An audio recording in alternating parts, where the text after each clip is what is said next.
Let's roll.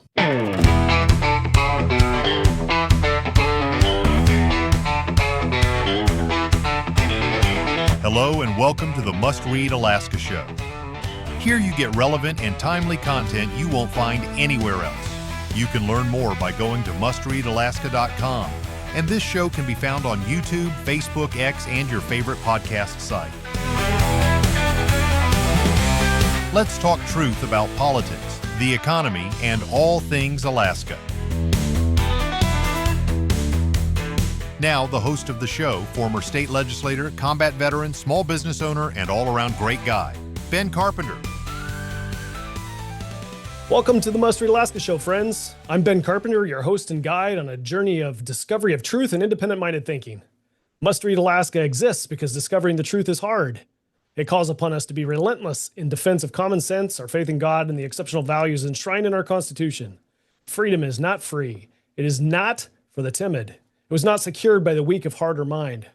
Maintaining freedom requires every one of us to be alert to daily encroachments on our liberties and on the grand deceptions of those seeking power and control over others. Every generation must pledge their lives, their fortunes, and their sacred honor, and we must never take our freedom for granted. We are not anti-government. We are pro-government, of the people, by the people, and for the people. And today we have a special guest with us. Adam Hendrix is an Anchorage native and a professional poker player.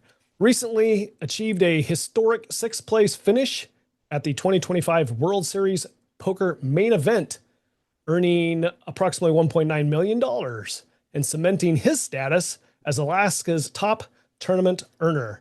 Hello, Adam. Welcome to the show. Thanks for having me. All right. Well, there's going to be people that are watching this that know something about poker and know something about the World Series, and then there's going to be people that know nothing about it. So can you walk us through that moment you realized that you had made it to the final table of the World Series main event here, and what was going through your mind? Yeah, so the World Series of Poker, like main event, is one event. So we actually have, I think, 99 other events now during the World Series of Poker from late May to mid-July that we're playing every day, all these events. So this is sort of like the biggest, baddest tournament is the main event. It's a $10,000 buy-in. One entry, so you're not allowed to buy in again and get new chips or anything. So a lot of other poker tournaments, maybe you can enter a few times if you get unlucky. This one's one and done. So your tournament life, you're on one bullet, as we call it. So once you're out, you're out. So a bit more pressure with that formation. But when I was, I've been playing the main for 7 or 8 years now, never even sniffed a cash really. When I mean cash, it's like 15% of all entries only make the money. The other 85% don't make any money. So getting to that point is sort of like for some people, it's like, their only goal is making the money. They're not even thinking about making the final table, which is the final 9 people, or even winning the whole event, right?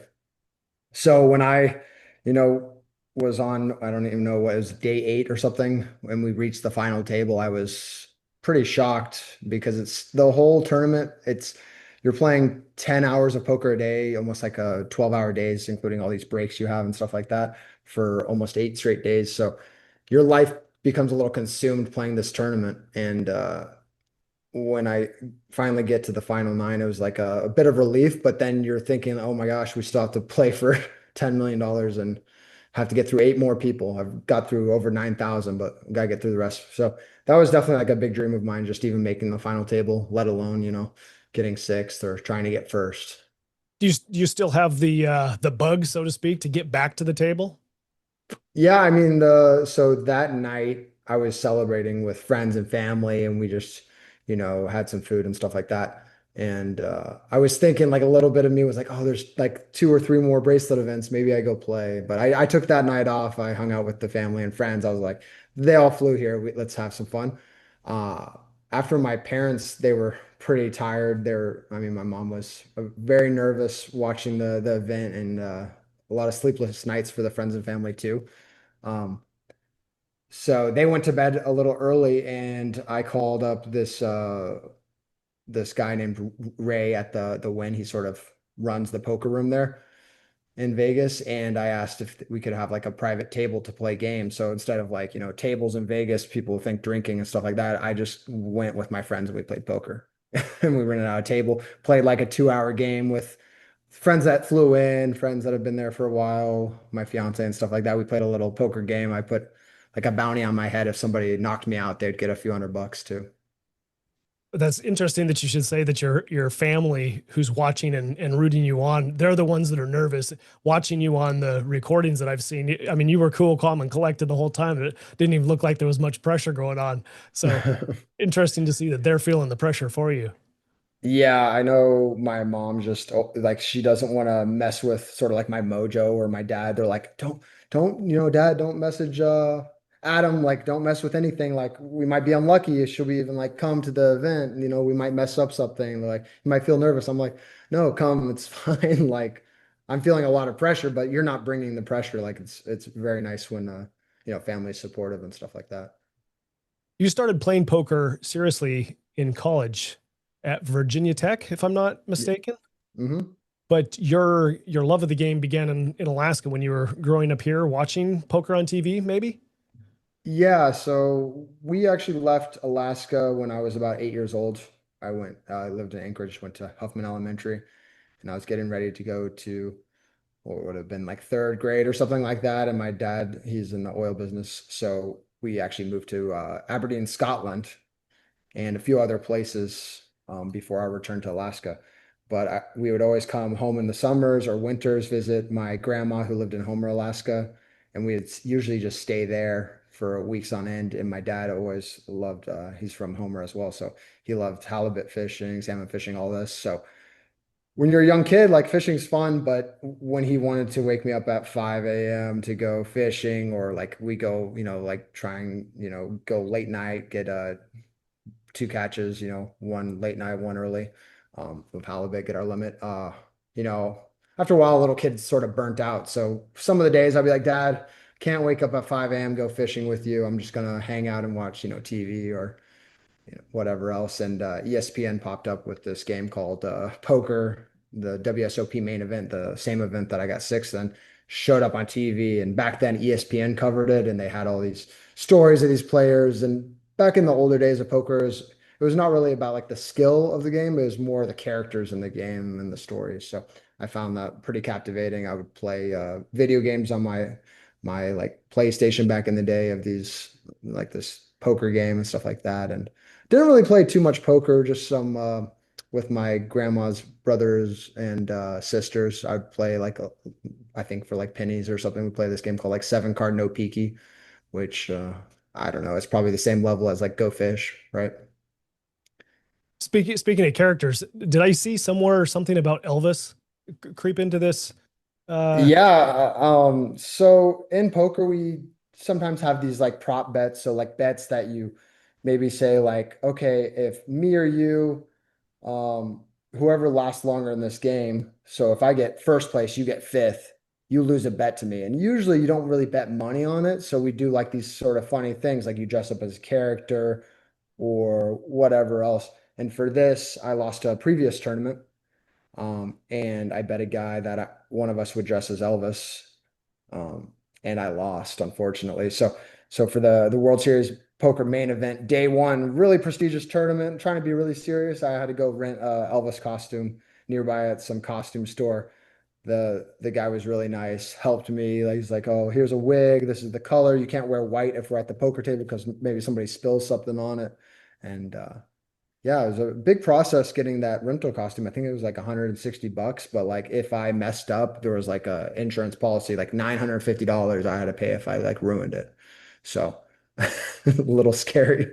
That's unfortunate, but I guess you lose some credibility if you show up and don't make good on that bet, I guess, huh?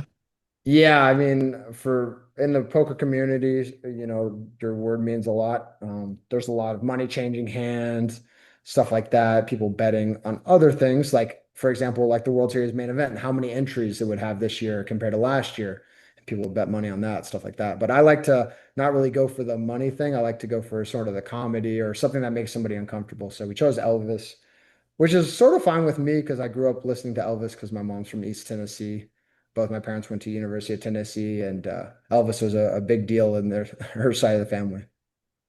So you faced off against a poker legend there at your crucial hand with your pocket jacks. Mhm. Can you describe your thought process during that hand? Yeah, so usually in situations in poker, first you start thinking about the theoretical, the best approach you're supposed to do based on the book, right?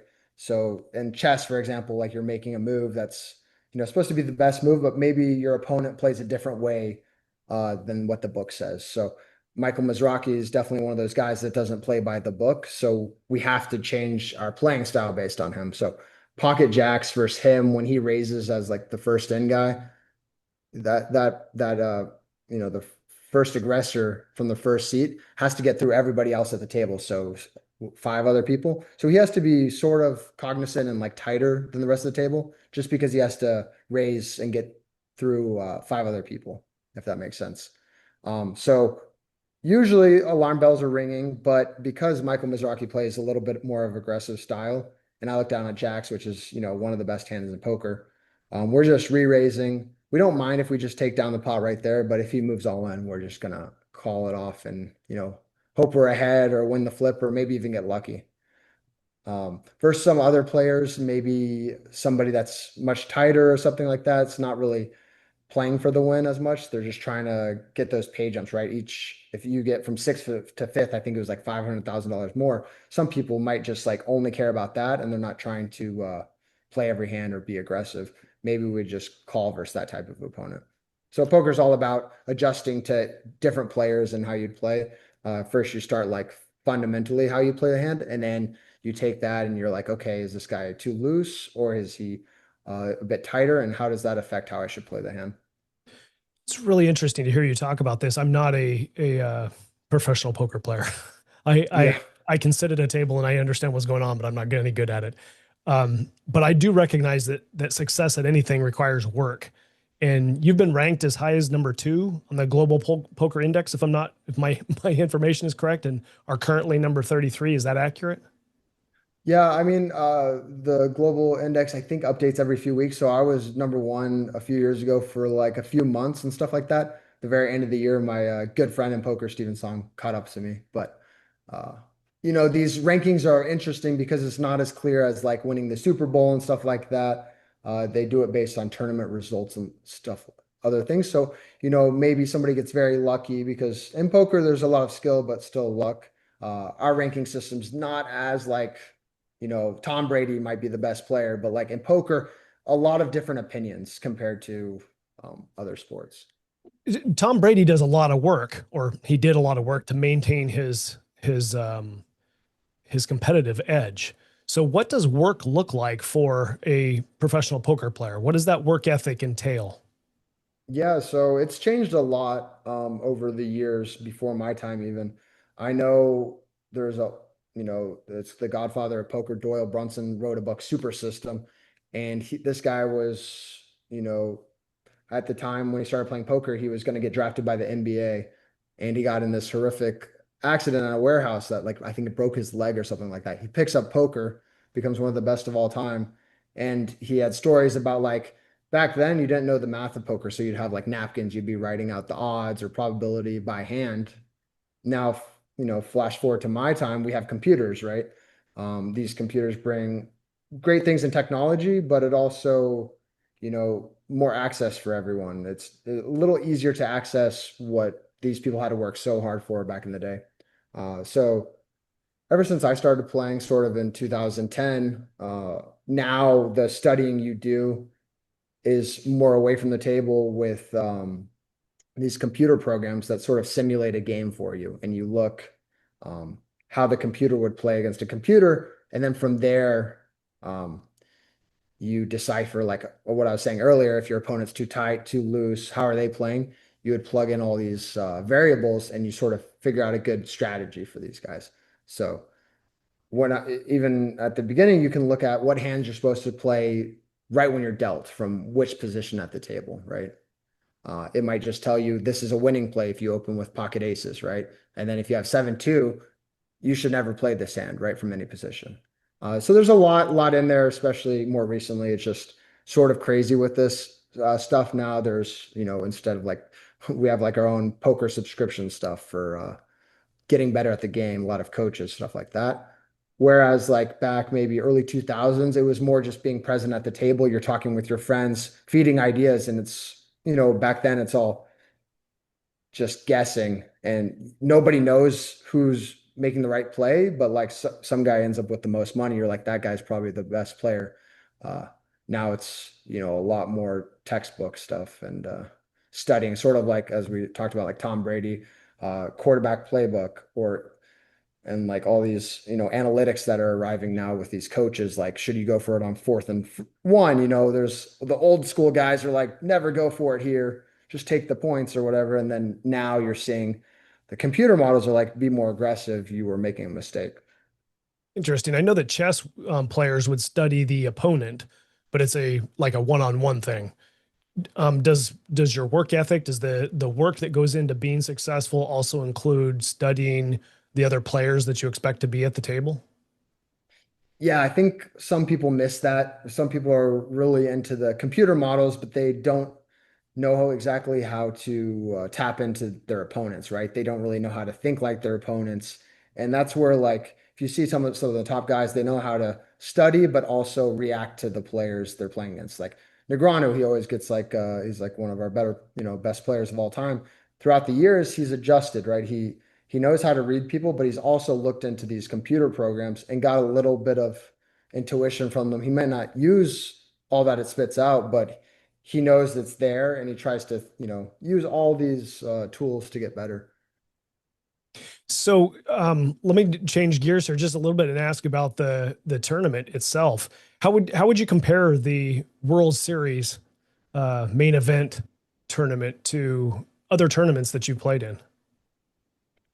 Yeah, so as I was talking earlier, like the first 7 times I never even made the money in that tournament. So oftentimes I'd be out the first or second day. And the main event is very unique because we have things called levels in the tournament where the ante raises every few hours. So in the main event, it's every 2 hours. Most tournaments is every half hour. So you're playing almost like a 4 times longer tournament rather than the standard tournament. So that's why it lasts sort of 9 days. Uh, it's just very unique. You'll have a lot of people that just show up. It's a $10,000 buy-in. They might play one tournament a year, and they're just like, I want to play this event because I watched it on ESPN or Poker Go or CBS, and it's just their dream to play it. So you get a lot of people that, really care about their tournament life and preserving, so they'll play really tight. Or you'll get some, guys that just are there for fun and they're trying to make headlines by making ridiculous plays. And then, Well, it sounds yeah, like it's a what you were saying earlier is I don't know, roughly 85% of them are playing for fun if they're not making any money at it. Yeah, it feels like that sometimes, or it's not too fun if you go home empty-handed. But yeah, it's just a very unique tournament. I'm when I watched it on TV, I loved it, and then I actually played it, and I was like, man, this sort of sucks. I keep losing. And then this year, obviously, it all changed, and I got the full experience of every day up to the final table, how much emotion was in it, how the people were playing, all the media, stuff like that. It made it feel very special. Well, I think some people that don't have any knowledge of what a poker tournament would, just from the very beginning of it, if they hear, hey, there's somebody that won $1 million in this pot, and they didn't even win the tournament. They came in, somewhere below first place. Mhm. Um, but does that enable them to continue playing in other tournaments professionally? You said that there was a $10,000 buy-in for this tournament. Is that somewhat representative of other tournaments? The size of the buy-in that you have to commit to even play? No, this is definitely like a higher limit tournament. People will do what we call shot taking. They'll like, they'll have their entertainment fund, or if they're a professional, they sort of get a bunch of money just for this tournament because it's such a great tournament. Whereas usually most people are playing $300 tournaments at a time. $200 at the casino is probably like the average. Uh, Usually I play anywhere from like a one to $5,000 range for average tournaments. But yeah, 10K is definitely a higher ceiling. But I mean, at some of these casinos, there's as low as $75. we've had tournaments as big as $1 million buy-ins a few times in poker. Wow, that's incredible. Yeah. Well, I guess if you're going to be in the, the top 10 or 15% that actually end up making some money, then getting into the next tournament's a little bit easier. Yeah, it feels a little easier. Money What I correctly. always tell people is like poker's sort of a volume game. There's like X amount of luck, and then there's more skill, right? And if you're the best player, you override luck over time. So if you play a poker tournament 1 million times and you're a good player, you should come out way ahead, right? So these people that just play this one-off 10K tournament, they have such a small sample size, they, might get really lucky, or usually they might get unlucky. But if you keep your head down and keep playing, and you're a good player, you'll eventually, do pretty well. We had just talked briefly about and used Tom Brady as an example. And you mentioned feeling exhausted after 9 days of intense playing. What do you do to manage your mental and physical stamina that to maintain playing at such a high level? How do you manage that? Yeah. So before the table, I mean, I try and go outside and just like shoot some basketball for a few minutes, get in the sun. I do like some stretching or whatever. Uh, Besides that, I just try and find somewhere good to sleep. Like my poor fiance, after like day 6, I'm like, I need a hotel room just to myself so I can just sleep in and focus because I was waking up. It's a lot of anxiety, and you're all like, you finish the day at like midnight or 1 a.m. and you're really excited, but you have to go to sleep and play again at 11 or 12, right? So uh, I was like, I'm gonna get a hotel room. Can you help me out? So she got me a place she works, the Win, and I just like hung out there by myself. And she understood it. You just need your rest. My dad says, rest is a weapon. So I've always made sure try and turn off social media or text from friends that are supporting. It's really good, but you can reply to that forever. During the actual days of like play, um, I'll listen to a little music while I'm playing, just, because like in poker, you're not playing every hand. You're playing, 20% of hands. So 1 in 5 hands you're actually playing. The rest, these hands take multiple minutes, especially later on in the tournament when big money's at play. Some hands can last 5, 6 minutes. I like to stand up, stretch, try and think about anything but poker sometimes, and then also pay attention to the other players at the table. And then we have dinner breaks 6 hours in, and a lot of people make mistakes, maybe having like wine or a drink to take off the edge or like a big steak, and they come back from the table and they have like 4 or 5 more hours of play, and they're a little lethargic. They don't really care if they win the pot, and I try and eat pretty small. Yeah, the blood is in the stomach instead of the brain, and I imagine decisions Yeah. follow. Yeah, I've had situations where I had like some mashed potatoes and steak on dinner. I come back, I'm like, do I really even want to like play these hands? I need, get a little passive, maybe not take risks as much as you would because your belly's full, you're happy, right? So you'd mentioned that you don't play every hand. If you're still at the table and not taking a break somewhere away, what else what else goes into the game when you're not playing a hand that keeps you at the table and keeps you engaged in the game? What else is there? Well, I'm on the school of I study, but I still started playing poker really focused on the players. So I like to look at physical tells, how like somebody acts with different hands. So sometimes I'll spend like 30 minutes just watching one guy play when I'm not in hand, sort of see how they act, or whatever else. If somebody's in a big pot, I'll look at both of them. Just pay attention to subtleties. You might not know what you're seeing, but maybe it helps you down the line. Like you might have a little slight photographic memory of like, oh, this is what he sort of looked like when he had, pocket aces and he had the best hand. Or this is what this other guy looked like when he had a really weak hand and he was trying to bluff someone. So I'm always looking for something. Mainly I look at if they're talking during a hand or if they're not, if they're always quiet, then you can rule that out, right? Some people might exude confidence and strike up a conversation when they're actually like have a bad hand. And poker generally, like what I see is maybe somebody has a slight smile in a hand, they're trying to exude confidence, but they actually might have a weak hand. So you're trying to confirm these things by watching multiple hands, see if they do it, twice with a bad hand. And you're like, okay, maybe I have a good read here.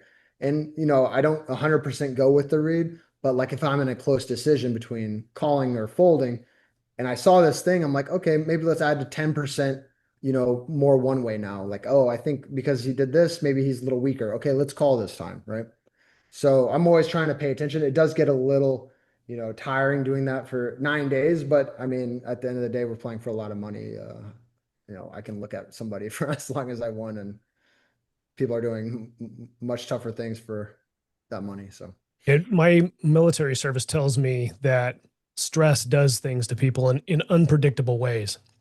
And mm. even people that you're serving with in small units sometimes will react unexpectedly given a stressful situation. Um, how much are you able to discern when stress goes up or goes down for other people? And how does that impact the way you play at all? Yeah, so there's probably a few things. When we're reaching like these final tables, so you're down to 9 people of 1,000. Some people might already be so happy that they're there, they don't care too much about the tournament anymore. They're like, oh, we got a lot of money. They might play a different style. Some people, they might lock up under the pressure and they might just not play any more hands, right? Uh, Besides that, like more physically, you can tell in these bigger pots worth tons of money, especially in the main event. Like when you're playing for 10 million for first and there's only 10 people left, each pot's worth, you know, 300,000, 400,000, $500,000 in like equity, right? These chips are sort of worth some sort of amount of money. So people do definitely change, or they might not even know it. What we look at is like, I like to look at timing. So if somebody takes like a really like they're raising pre-flop and they do it right away compared to All right, as life is we're fighting through some technical difficulties today, but I appreciate you sticking with us and coming back here, Adam. So 2025 has been a stellar year for you, I think. And I know that you've you've got an impending wedding coming up. Mhm. What's next for you personally and professionally? I mean, yeah, we have the wedding coming up. Just we bought a house last year, just trying to get everything, sorted out. Eventually have kids is the goal. Um, Her family lives here in Vegas, so it's nice having, some family support with all that. Professionally, I mean, I'll just keep playing. It's sort of funny when you get like a nice win and stuff like that. It motivates you a little more, right? To go out there and play poker or anything else, right? If you're succeeding in something, you want to play it like all day or do that every day. But poker definitely has its ups and downs. A few months ago, I went to Korea, played these really big buy-in tournaments, and I got absolutely wrecked.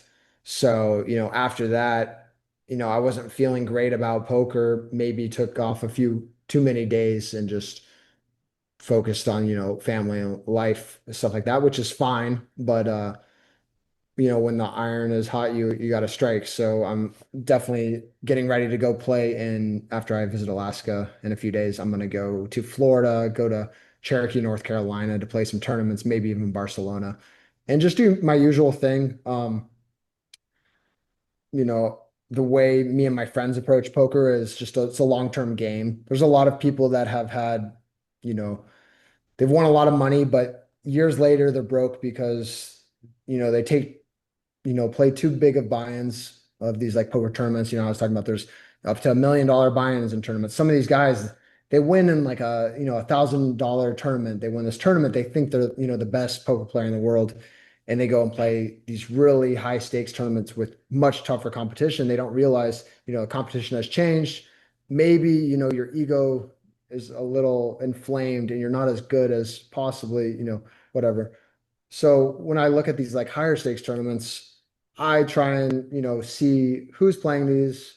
Um, if there is like an edge in there. I always think of it like the stock market, right? If I can win, 10 to 12% every year putting in the S&P 500, or I could just shoot the moon and go for like some cryptocurrency, right? That might 1,000x or go to zero.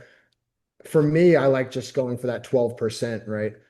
I have a comfortable like nest egg with like money and don't really need to go crazy. We always like, in poker, maybe when you're younger and you don't have as many responsibilities with family, you can, shoot for the moon a little bit. But, you know, right now I'm not going to change anything how I play with poker, but definitely enjoying it a little bit more because of a good result. But even leading up to that, I was having fun playing poker every day during the World Series. that sparks an interesting thought in my head as you're looking at what's next professionally for you, and it involves poker because that's what you're kind of being successful at now. The things that you're learning about life and yourself and the world and the opportunities that you see, in life. What else sparks, curiosity in your mind as to how to take the talent that you have developed within the poker sphere and apply that outside of poker? What is there anything that piques your curiosity at this point as to what other thing professionally might be a good fit for the person that you become? Mm. Yeah, I mean, I've always really been into clothing and stuff like that. So I started doing some like sewing recently and stuff like that, which Okay. like down the line, I want to do like my own clothing brand. It doesn't really translate to poker, but maybe it's a more relaxing thing where I'm not in a high stress situation. So, you always think of like the grandma knitting at, in her like rocking chair. It sounds sort of nice sometimes, like you don't always need to be on in these like competitive worlds, right? You can like relax and do sort of a little different thing. So maybe something like that, but it might interweave with poker, might do like, hoodies that poker players wear, backpacks, stuff like that. Um, Besides that, it's always interesting when I know like with my parents when they hear like somebody's ask them, "Oh, what does your son do?" It's like, "Oh, he plays poker," or they're like, "How's Adam doing?"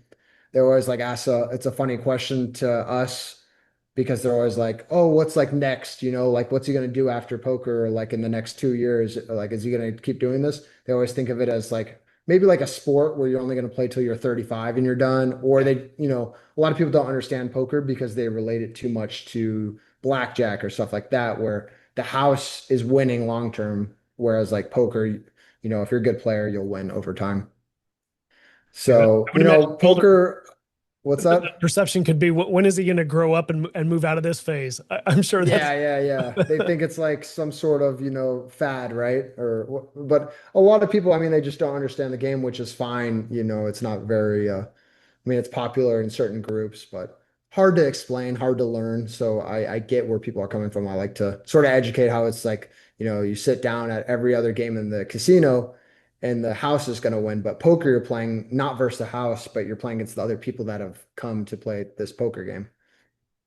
yeah. Well, the whole concept of being in a stressful, anxiety filled environment and operating very well and making that part of your mission in life is being good at it, being good at operating in that level, and then thinking of something else that's on the outside of that that you want to maybe be successful at, like sewing. I mean, I came out of the Yeah. military environment for decades and Right.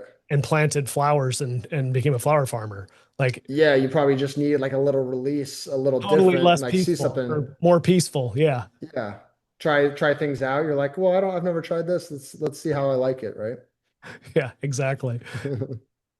Well, that's good. You know what? If there were individuals that kind of have the bug like you have, and they're just getting started, what kind of advice would you give to the person who's just starting out in this? Yeah, I mean, poker's a very fun, unique game. It's a cool hobby to have. I would, make sure you're in it because you like the game, not sort of just like the money that might come with it. Because, poker has a lot of ups and downs, like everything. A lot of days when you're playing tournaments, you might not make money. As I said, like in these tournaments, 85% of entries don't make money, right? So most days you're coming out sort of, behind. So it's really important to like just enjoy the game and, you know, you want to play it because you like, either like what I always say is like it's pretty cool every day at the poker table. I sit down with 8 other people that most of the time I've never met and I get to conversate with them, talk with them, learn a little bit about them. It's very hard to find that anywhere else, like as a male or anybody. Um, Anywhere else in the world, right? It's like unless you go to a bar, maybe you'll meet somebody, but like this is sort of like naturally you're playing a game with some other people and you got to learn a little bit about them. You may not like them or you might, find a good friend out of it. Uh, but if you're trying to like actually get into poker, you definitely need to, don't just like if you hit a tournament or you win a big game, like you win like a few $1,000 and think you're the guy, like you're probably not. Just like humble yourself, take it slow, and don't just jump ship and be like, I'm going to be a professional player. for me, I worked 2 years as a software engineer outside of college and played poker on the side, just trying to get that, my money to play this game because it's a weird profession where I can't really think of too many other ones where every day you show up to work and you like take out your money and it's almost like you're investing in yourself by playing these tournaments. So I guess like a startup or something like that. Most jobs you show up, they pay you. For me, I have to like pay to play and hopefully they pay me at the end. That's So interesting because if you use sports as an analogy, you've got professional sports athletes that pick up sponsorships and that type of thing. Is that part of the poker professional circuit or profession here is sponsorships from other companies?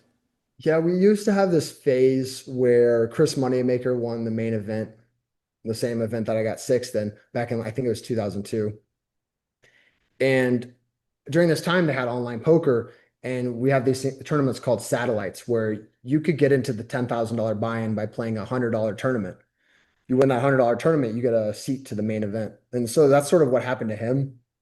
And I brought sort of like a Cinderella story. This non-professional got into the main for $100 and then won it for I think $2 million, right? So back then, online poker was booming because the Department of Justice hadn't shut it down. It was all over the U.S., sort of unregulated, whatever. Some stuff maybe needed to be fixed, but it was booming. A lot of people playing. All these poker sites were getting sponsored pros.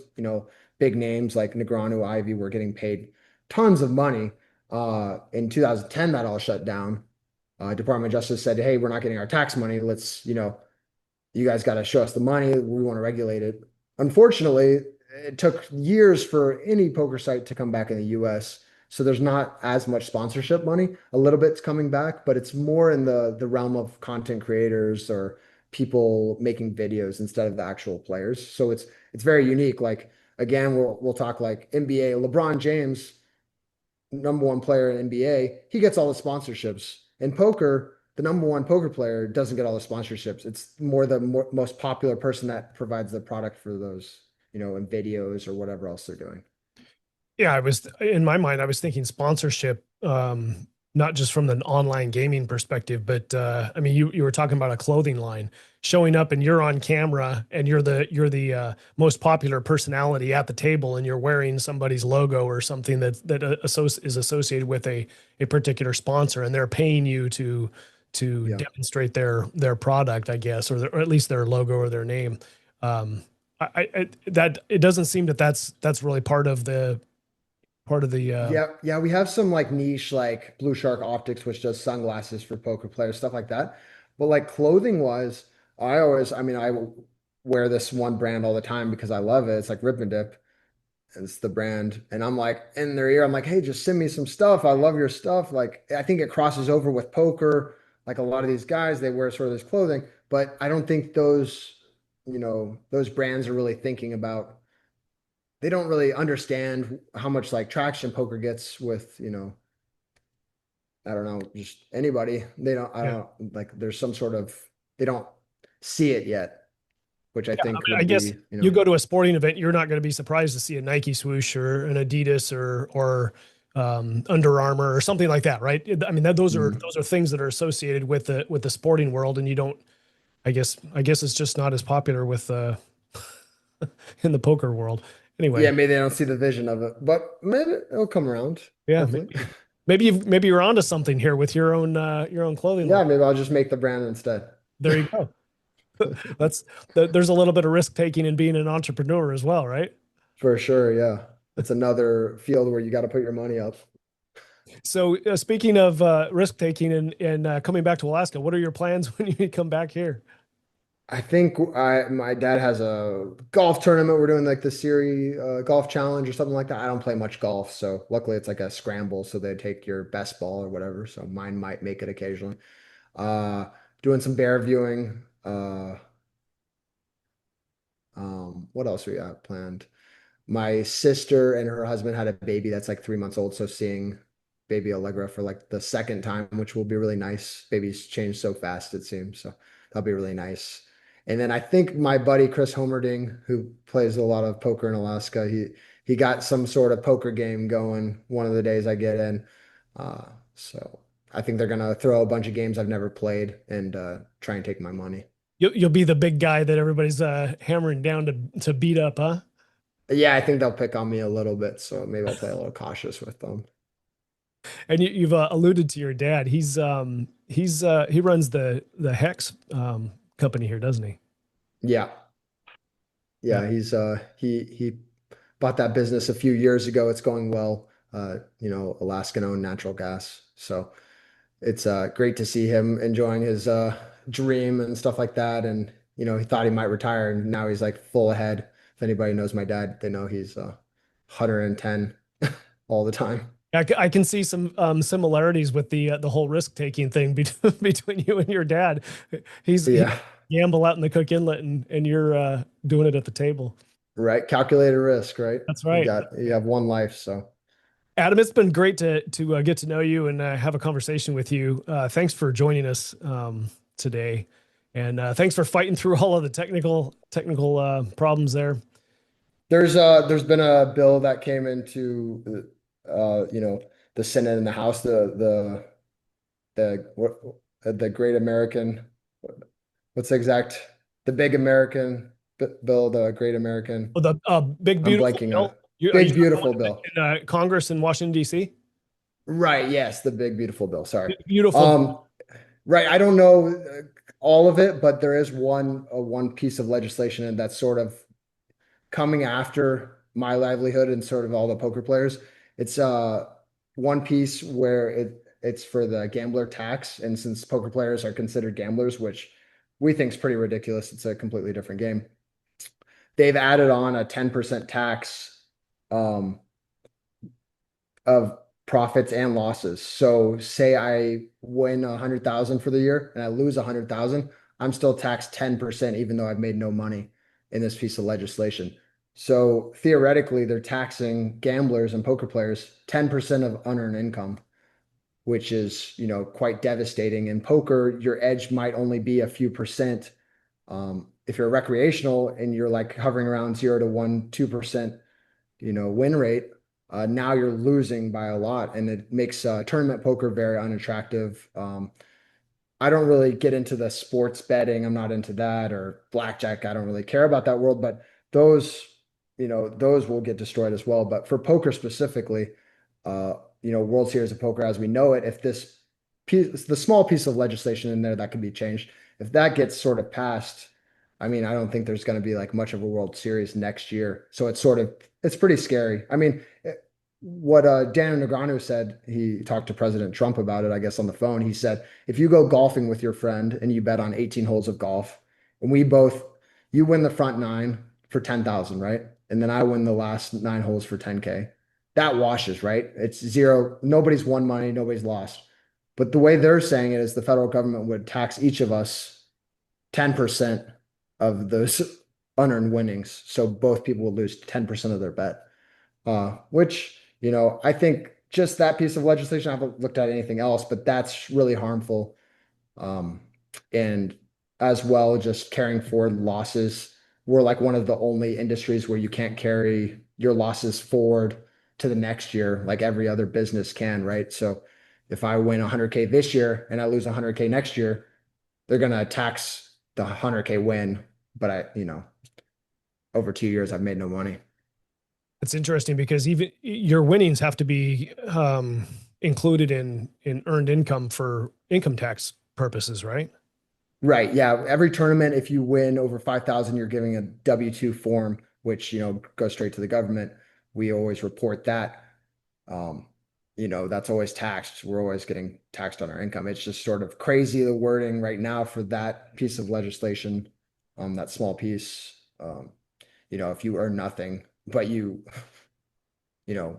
$1 million score and you didn't win $1 million, you're getting taxed 100,000, which is, I've never heard of anything like that in any industry or anything like that, right? If Yeah, I mean, it on the face of it, what you're describing here doesn't sound like that's a very fair way to approach taxation of an activity that's happening. mhm. I can see a percentage of winnings, but again, if you're Right, already that's what we do tax, every year, our net, right? yeah, exactly. You're paying an income tax off of what you earn. Um, I don't know. I mean, I guess this is the danger you have with regard to people making rules, and just looking to the wealthy, because you're now in a category of being the wealthy because you've just won $1 million and you did it publicly. So everybody knows you got money. They're Right. coming after you to help pay for government. Sure. The issue is I have friends that go through these, few years, like in poker, there's upswings, downswings based on, a little bit the luck coming through, right? You might be unlucky for a while. These guys put in, they have results of 100,000, they lose 100,000. These guys, they're maybe like earning on average, 50K a year. They're having to pay when they're losing. That 10% is just crazy. Yeah, it is. That So I know it's nothing. not just for me, I'm right? It's glad that anybody, right? Yeah. I'm glad that you brought it up. I know nothing about it, so now I can educate myself on it. Yeah. That's only, political quasi. I don't know anything else about the bill. It might be great, it might be bad, but for that, I know that's got our community up in arms. So Well, you know what? This is a show that usually delves into the politics, and here we are having a right. debate about something that had nothing to Yeah. do about politics, and somehow we Yeah. figured out how to get back to politics. Politics always intertwines with everything in some ways. That's right. That's right. And they say that you shouldn't talk about politics and religion in polite society, but I think that's a lie. I think everybody Yeah, knows you want good policy, and we need good morals in this country. So for sure. let's have those conversations. Of course. Well, thank you for cutting me off and last plug in there, Adam. No, I appreciate it. I really do. It was an important piece that I didn't pick up on, and I appreciate you taking the initiative. With that, is there anything else that you would like to say before we sign off for the day? No, just thanks for having me. Yeah, it was my pleasure, and I'm glad we had the opportunity. Folks, if you've liked what you've seen on this podcast, please go over to mustreadalaska.com, click on the donate link. Help us keep the lights on and keep bringing exciting and informative guests to the show. Until next time, thank you, Adam, for coming out, and stay frosty, Alaska.